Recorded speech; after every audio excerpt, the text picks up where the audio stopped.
Alors, au niveau des réunions, nature et animation des réunions.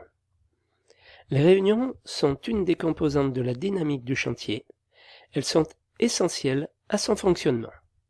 Donc, les différents types de réunions qui existent, il y a les réunions de chantier hebdomadaires, avec des participants permanents qui sont animés par le maître d'œuvre ou le pilote. Elles rassemblent les entrepreneurs en marché à loti, quand le marché est à loti, les entrepreneurs d'un groupement, l'entreprise groupée, l'entrepreneur général, le cas échéant, le coordonnateur SPS, le coordonnateur OPC.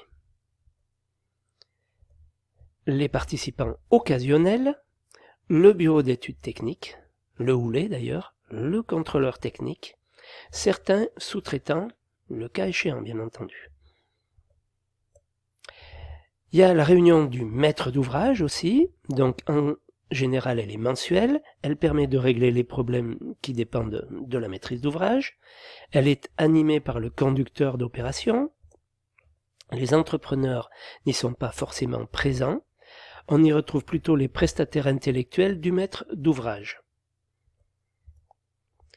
Il y a la réunion de coordination technique aussi, donc voir séquence sur la préparation de chantier, on en a parlé il n'y a pas très longtemps.